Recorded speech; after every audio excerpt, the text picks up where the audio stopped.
আমের গন্ধে না পেটটা বড়ই খিদেতে মোচড় দিচ্ছে গিন্নি। তাই বলি, ওরকম বাঁকা চোখে পাকা আমের দিকে তাকিয়ে আছো কেন? এখন ঘর থেকে পত্রপাঠ বিদায় হও দেখি। এই যাও যাও যাও, রাজসভায় যাও। সারাদিন শুধু খাই খাই খাই। ওহ, আজকে তো রাজবাড়িতে ভোজ। এই যাও না, তৈরি হয়ে নাও। ওহ, তুমি তো আম কেটে দিলে না, যাক রাজবাড়ি গিয়েই খাবো বৈদ্যর বাগানের আম। পেটটা ঠিক থাকলেই হয়। ওহ, দেখো মা, দেখো। ওহ,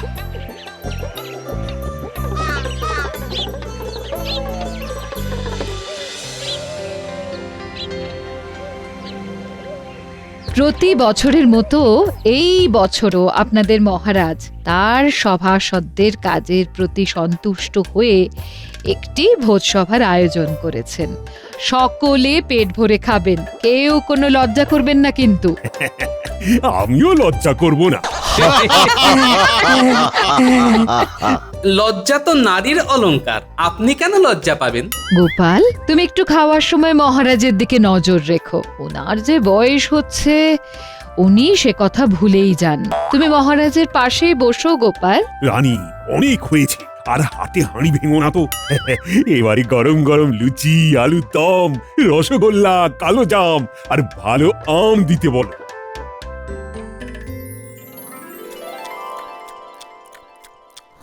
রানীমা, আপনি কখন খেতে বসবেন?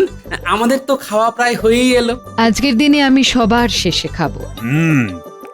তোমাদের রানীমাও আমার মতোই তোমাদের ভীষণ ভালোবাসেন। সকলের পেট ভরেছে তো, আবারও বলছি, কেউ লজ্জা পাবেন না।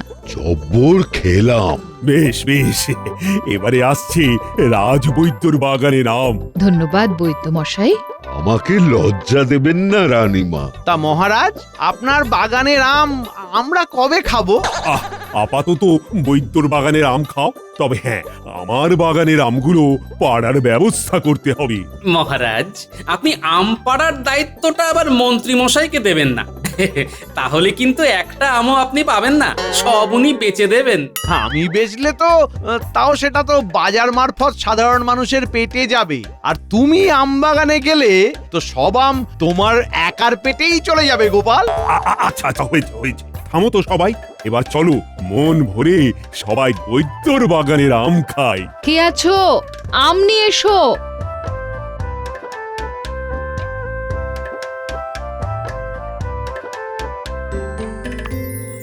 ও বাবা, মহারাজের পাতে কত বড় আমের চাকলা, কত ছাড়া আমার পাতে দিতে পারলো না। আহ আহ, কি মিষ্টি আম গো বৈদ্য। হ্যাঁ, খান খান, সবাই মন ভরে খান। সবাই প্রাণ ভরে খাও। হ্যাঁ হ্যাঁ হ্যাঁ। মহারাজ এখন ওদিকে গল্পে মত্ত। আমার ছোট আমটা মহারাজকে দিয়ে ওনার বড় আমটা আমি তুলে নেব। আমগুলো সব খেতে লাগছে চিনির মতো মিষ্টি। এক সে বড়কর এক আম, সব বৈদ্যের বাগানের শ্রেষ্ঠ। নিন নিন নিন, এবারে মহারাজ আম খান, আম খান। আমটা আমায় অদল বদল করতেই হবে। ওহ ভগবান, আজ তোমার পরীক্ষা দেখি। মহারাজ ওদিকে তাকিয়ে এই সুযোগে আমটা বদলা বদলি করে নি।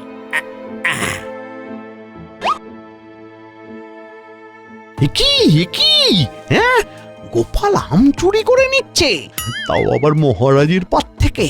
দাঁড়াও দাঁড়াও, এবার গোপাল তোমাকে আমি দেখাচ্ছি, দাঁড়াও। আহ আহ, বেশ, হ্যাঁ, ভালোই মিষ্টি আম। তাহলে সবাই এখন যে যার বাড়ি গিয়ে ভাত ঘুম দাও। মহারাজ, আপনার পাত থেকে বড় আমটা গোপাল চুরি করলো, বুঝতে পারলেন না? গোপাল চোর? আগে আম চোর। আমচোর? তাহলে মন্ত্রী কি আমায় দেখে ফেললো নাকি? এই সেরেছে, তাই হবে। ও ভগবান, তুমি আমাকে পথও দেখালে আবার ফাঁসিও দিলে। এ কেমন লীলা তোমার! গোপাল আবার কখন আম চুরি করে? আমি তো নিজের পা থেকেই আম খেলাম। একটু আগেই আপনি কথা বলতে ব্যস্ত ছিলেন, সেই সুযোগে আপনার আমের বড় টুকরো চাকলাটা সরিয়েছে। কিন্তু আমার আমের চাকলাটা তো ছোট ছিল। সেটা তো গোপালের হাতের খেলের জন্য হয়েছে মহারাজ। সে নিজের পাতের আমের ছোট টুকরোটা আপনার পাতে রেখে আপনার পাতের বড় টুকরোটা নিজে নিয়ে নিয়েছে। সে কি? গোপাল, এসব কি শুনছি? বুকের পাটা থাকলে স্বীকার করো গোপাল। আগে মহারাজ, হ্যাঁ মন্ত্রী মশাই ঠিকই বলছেন, তবে এই ঘটনাটাকে ওই চুরি করা বলে না, বদলা বদলি বলে মহারাজ। চলুন হাত ধুয়ে রাজসভায় গিয়ে আলোচনা করি। হ্যাঁ হ্যাঁ হ্যাঁ, চলো চলো চলো। চোরের মায়ের বড় গলা। তা তুমি হুট করে এমন কাজ করলে কেন গোপাল? আম পেলে আমি শুধু বদলা বদলি নয়, অনেক কিছু করে দেখিয়ে দিতে পারতাম। আমার এতগুলো আম বাগান, আমি কিছু করতে পারলাম না, শুধু এই কবচ হয়ে আম খেয়ে গেলাম। আর তুমি কি না? আমার যদি আপনার মতো আমের বাগান থাকতো তাহলে দেখিয়ে দিতাম আপনার থেকেও কিভাবে আরো ধনী হওয়া যায়। এই, তুমি কি আমার সাথে বাজি ধরবে নাকি গোপাল? আমারই আমের বাগান নিয়ে আমার থেকেও আরো বেশি ধনী হওয়ার বাজি ধরতে চাইছো? হ্যাঁ, ধরতেই পারি কি হিম্মত! মহারাজ, আমি বাজি ধরতে রাজি। আপনি আমায় শুধু আপনার আমের কখানা বাগান দিন, দেখবেন আমি আপনার থেকেও অনেক বেশি বিত্তবান হয়ে গেছি। কি এত বড় কথা? ও মন্ত্রী, কি করব বলো তো? মহারাজ, গোপাল 7 জন্মেও আমের বাগান নিয়ে আপনার থেকে ধনী হতে পারবে না। ও খালি আম চুরি করতেই পারে। তাহলে বাজি ধরতেই পারি, কি বলো মন্ত্রী? আমি বলছি, চোখ কান বুঝে বাজি লড়ুন মহারাজ, চোখ কান বুঝে। বেশ গোপাল, আমি বাজি ধরছি। আর আমার একটা প্রাথমিক শর্ত আছে, যেটা সকলের সামনে আমি একদম আম বাগানে গিয়ে বলবো। চলো সবাই আম বাগানে চলো।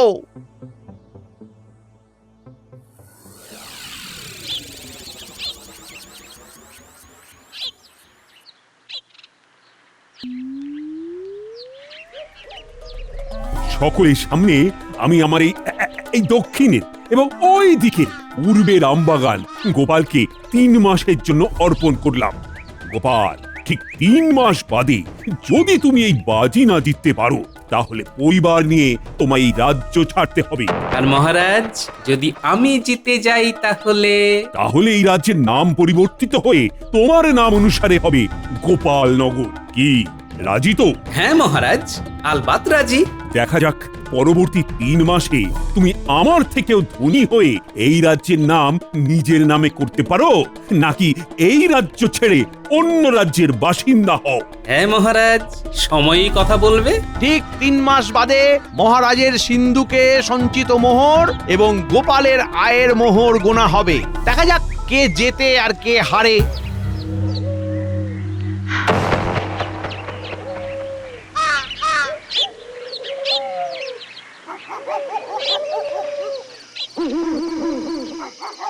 গিন্নি, ও গিন্নি, বাজি তো ধরে নিলাম, জিতবো তো? দেখো জিতবে কিনা জিতবে সেটা আমি জানি না, কিন্তু তুমি যে বাজি ধরার সাহসটুকু দেখিয়েছ তাতেই আমি খুশি। হ্যাঁ হ্যাঁ, চেষ্টা তো করি। মাথায় একটা মোটামুটি পরিকল্পনাও করে নিয়েছি, বুঝলে? কাল থেকে লেগে পড়বো। গিন্নি, তোমাকেও কিন্তু এই লড়াইয়ে আমার সাথে সাথ দিতে হবে। এ তুমি না বললেও পাশে থাকবো, হ্যাঁ, আর বললেও পাশে থাকবো। তুমি আমার বড় ভরসা গিন্নি। বলছি মেয়ে জামাইটাকে একটু দেখে। ওফ, আবার সেই জামাইয়ের কথা। আচ্ছা আচ্ছা, বুঝেছি। বলছি এই কালকে কি তোমার সাথে ন্যাপলা গুলটেরা আম বাগানে যাবে নাকি? হ্যাঁ, ওরা তো আছেই। এছাড়াও আরো কিছু জনকে ডেকে নিয়েছি, বুঝলে? 2খানা বাগানের আম পাড়া কি 4টিখানি ব্যাপার।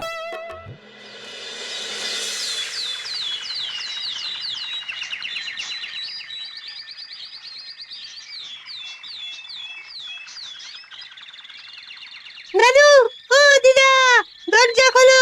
আমরা এসে গেছি। আম বাগানে যাই রে যাই।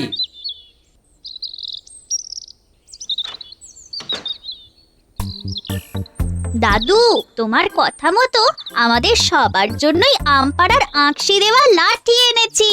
ভালোই হবে, সবার হাতে একটা করে লাঠি থাকবে। দাদু, তুমি যে বললে আমগুলো পেড়ে আমাদের আরো বেশ কিছু কাজ আছে, কই কি করতে হবে সেটা তো বললে না। এই হ্যাঁ, তুমি তো আমাকেও বললে না। আম নিয়ে কি পরিকল্পনা আছে তোমার মাথায়? বলছি সব বলছি। আমরা দুটো বাগান থেকে মোট যত আম পারবো তার ভেতরে কিছু আম শহরে বিক্রি করে দেব, কিছু আম নিয়ে চপের দোকান দেব, এই আমের চপের আর কি। আর কিছু আম নিয়ে আমের শরবতের দোকান হবে। তারপরে বাকি যা আম থাকবে সেগুলো নিয়ে আমার অন্য পরিকল্পনা আছে। সেটা আবার পরে বলবো, এখন নয়। এখন সবাই চলো আগে গিয়ে আম পাড়ি।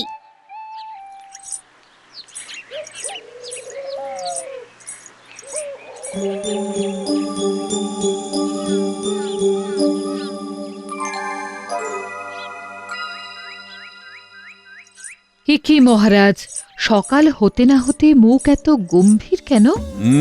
ছাদ থেকে দেখলাম গোপাল আম বাগান থেকে আম পেড়ে গরুর গাড়ি বোঝাই করে নিয়ে যাচ্ছে। মহারাজ, গোপাল আপনাকে টেক্কা দেওয়ার বাজি ধরেছে বলে মুখ ভার করে আছেন, নাকি আশঙ্কা করছেন গোপাল সত্যি সত্যি যদি আপনার থেকে ধনী হয়ে যায়? কি হয়েছে যদি একটু মন খুলে বলেন। আশঙ্কা করছি, সেই জন্যই তো মুখ ভার। আরে গোপালের মাথায় প্রচুর বুদ্ধি, সেটা তুমি তো জানোই। যদি সে সত্যি সত্যি বাজি জিতে যায় তাহলে কৃষ্ণনগরের নাম বদলে গোপালনগর হয়ে যাবে। ভাবো তো কি লজ্জা। উপরওয়ালাকে ডাকুন যাতে আপনার মান সম্মান বজায় থাকে।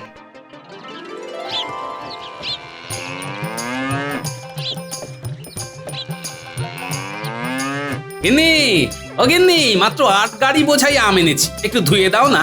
মা, বাবা, টুকি, আমি আপনাদের বাড়িতে একটু ঢুকি। এই কে কে কে রে? গলাটা খুব চেনা চেনা লাগছে। কে? মা, আমরা। ওহো মা, আয় আয় আয়, এসো এসো বাবা জীবন, এসো। আয় মা আয়। উফ, ভালো আছেন বাবা? একটু আগে পর্যন্ত ভালোই ছিলাম বাবা, কিন্তু এখন অসুস্থ বোধ করছি বাবা। অসুস্থ লাগছে? ভগবানকে ডাকুন, কার যে কখন কি হয়। মনে হচ্ছে ঠিক সময়ে এসেছি। কি কি বললে? আর তোমরা এখন এইখানে? কি ব্যাপার? হাওয়া বদল করতে চলে এলাম টুকুস করে। কদিন থেকে তারপর যাব বাবা। দেখো তোমার কদিন যাতে আবার বেশি দিন না হয়। বাবা, এই দালানে ভর্তি আম যে, কি ব্যাপার? আমি কি একটু খাবো? না বাবা, এইগুলো খাওয়ার জন্য নয়। বাবা, একটু বলো না কি হয়েছে? আসলে মা, আমি মহারাজের সাথে বাজি ধরেছি বুঝলি। বলেছি ওনার থেকেও ধনী হওয়ার ক্ষমতা আমার আছে। বলেছি ওনার বাগানের আম নিয়েই আমি আমার ক্ষমতায় অনেক কিছু করে ওনাকে ধনী হয়ে দেখাবো। ও বুঝেছি, তা এগুলো ওনার বাগানেরই আম, তাই তো? হ্যাঁ মা, এই আমগুলো নিয়ে কিছু শহরে বিক্রি করব, কিছু আম নিয়ে শরবতের দোকান দেব, আর কিছু আম নিয়ে আমের চপের দোকান খুলব। তারপর অবশিষ্ট আমগুলো দিয়ে আম তেল, আমের আচার, আম সত্ত্ব। বাবা, এইগুলো করতে অনেক লোক লাগবে তো। তারপর 1-2 দিন অন্তর অন্তর আরো আম নিশ্চয়ই আসবে। হ্যাঁ মা, আম তো আসতেই থাকবে, তারপর ঝাড়াই বাছাই ধোয়ার ব্যাপারও আছে। এদিকে অত লোকও নেই, কি যে হবে তাই ভাবছি বুঝলি।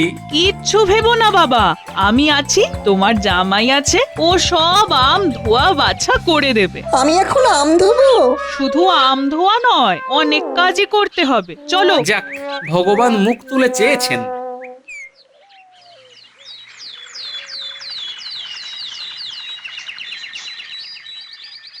তাহলে আমি বেরোলাম। হ্যাঁ, শহরে আমগুলো বেচে ফিরতে ফিরতে প্রায় সন্ধে হয়ে যাবে বুঝলে। আমিও তাহলে আমের শরবতের ঠেলা গাড়ি নিয়ে বেরোচ্ছি। আমি আর জামাই তাহলে বিকেলের দিকে আমের চপের দোকান খুলতে যাব। হ্যাঁ, সবাই সাবধানে থেকো, মনে রেখো এই লড়াইটা আমাদের মাস 2-3 ধরে করতে হবে। আমরা কখনোই ব্যবসার থেকে অর্জিত টাকা নিজেদের কাজে লাগাবো না। যা রোজগার হবে তাই দিয়েই আবার ব্যবসার মূলধন অর্থাৎ আম কিনবো।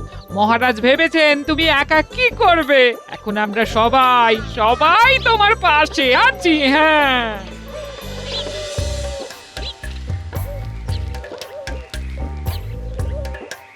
কাঁচা আমের মিঠা শরবত, 1 ঘটি 1 মোহর। কি দারুণ চপের গন্ধ, খেতে ইচ্ছে করছে।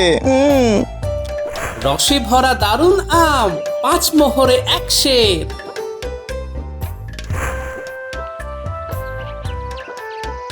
৩৫,৯৯৯ আর এই একটা। তাহলে হলো সর্বমোট ৩৬,০০০টা মোহর।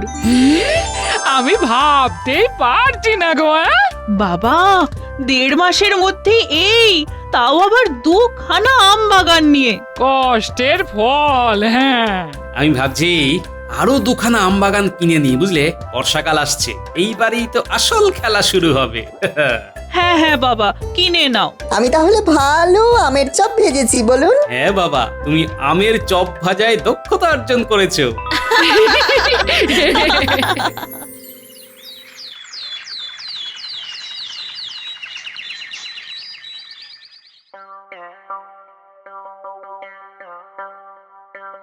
কি ব্যাপার গোপাল, এখন রাজসভায় যে? কি ব্যবসা লাটে উঠলো নাকি?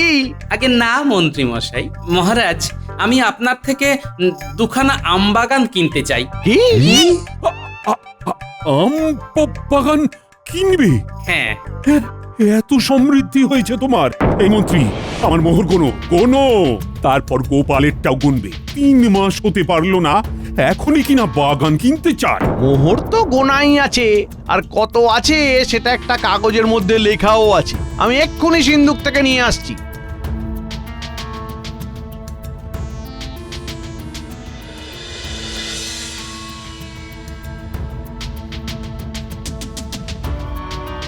মহারাজ, আপনার সর্বমোট ৩৬,৫০০। এবারে গোপালেরটা দেখো। আমি হিসেব করেই রেখেছি মহারাজ, এত মোহর আনতে পারিনি। তা তোমার হিসেবে কত হয়েছে শুনি? মোট ৩৬,০০০ আছে। কি ব্যাপার গোপাল? 500 মোহরে আমি এখনো এগিয়ে আছি। তুমি কখনোই আমায় টেক্কা দিতে পারবে না। যাও যাও, আমি আর আম বাগান দেব না। ভেবে দেখুন মহারাজ, এখনো 3 মাস হয়নি, তাতেই আমি আপনার ঘাড়ে নিঃশ্বাস ফেলছি। যাকগে, আসি। আমার বরাদ্দ 3 মাস শেষ হলেই না হয় দেখা হবে মহারাজ।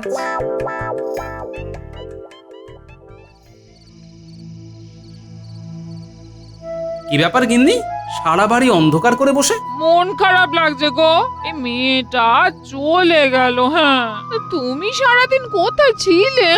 এবারে আসল যুদ্ধে নামতে হবে গিন্নি, তৈরি হও। আর এই যুদ্ধে জিতে গেলেই আমি নিজে তোমায় মেয়ের বাড়ি দিয়ে আসবো। কি যুদ্ধ? কিছুই না, অতিরিক্ত আমগুলো দিয়ে এবারে বয়াম বয়াম তোমার এই জাদু হাত দিয়ে আচার আর আম তেল বানাতে হবে গিন্নি। এই আচার আর আম তেল বর্ষাকালে শহরে প্রচুর দামে বিকবে। হ্যাঁ, বলো কি, আমি আম দিয়ে নানা ধরনের আচার বানাবো। হ্যাঁ, আমি আজ শহরে গিয়ে সব খোঁজ নিয়ে নিয়েছি। তোমাকে সাহায্যের জন্য 4 জন মহিলাকেও বলে এসেছি। এছাড়া আমিও হাত লাগাবো। কাল থেকেই অভিযান শুরু। আচার বিক্রি হলেই তো তুমি বাজিতে জিতে যাবে। এখন যে কটা আম আছে সেগুলো দিয়ে আচার বানাও, আর আমি বাজার থেকে 6000 মোহরের কাঁচা আম কিনে আনবো। সেগুলো দিয়েও আচার আর আম তেল বানাবো, বুঝলে? জয় মা, জয় মা।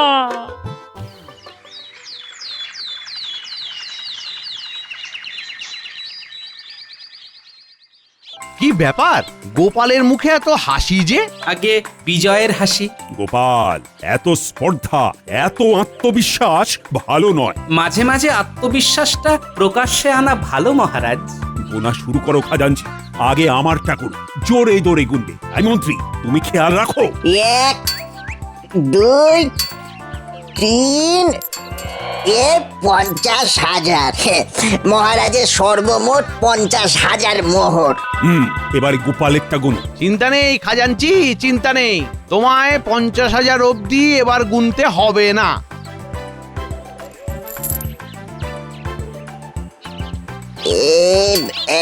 এক 2 3 49,999। কি হলো খাজাঞ্চি, সব মোহর শেষ তাই তো? জানতাম গোপাল হেরে যাবে। আমি তো বলেইছিলাম মহারাজ। মহারাজ, মোহর এখনো শেষ হয়নি, এখনো থলিতে 10টা মোহর আছে।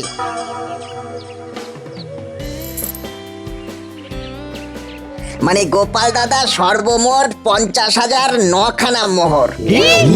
তার মানে গোপাল জিতে গেল। আমার কৃষ্ণনগর কি তবে গোপালনগর হয়ে যাবে? মহারাজ, আপনাকে পরাজিত করার ইচ্ছা আমার প্রকৃতভাবে একদমই নেই মহারাজ।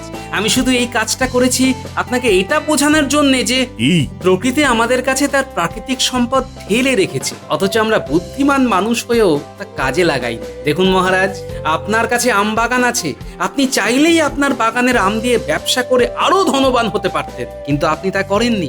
সেখানে আমি একজন সাধারণ প্রজা হয়ে খেটে ব্যবসা করে আপনার থেকে 9টা মোহরের বেশি মালিক হয়ে আপনার থেকেও ধনী মহারাজ। সুতরাং শুধু বুদ্ধি থাকলেই হয় না, সেই বুদ্ধিকে সঠিক খাতে কাজে লাগানোটাই হলো আসল বুদ্ধিমানের পরিচয়। তার সাথে ইচ্ছাও থাকতে হয়। এই, কে বললো রে মন্ত্রী? দাঁড়াও মন্ত্রী, তোমার হচ্ছে। আয়, কে আছিস? কারাগারটা খোল। আজ ওর উস্কানিতেই আমি বাজি হারলাম। পালাও পালাও পালাও। মহারাজ, আমার ঘাট থেকে শুধু 3 মাস আগে আপনার পাত থেকে আম অদল বদল করার দোষ মকুব করে দিন মহারাজ। বেশ বেশ, সব মুকুব। এবার বেটা মন্ত্রীকে আমি আচ্ছা করে ধোলাই দেব। মন্ত্রী দাঁড়াও, দাঁড়াও মন্ত্রী। আয় আয় মন্ত্রী, দাঁড়াও দাঁড়াও দাঁড়াও মন্ত্রী।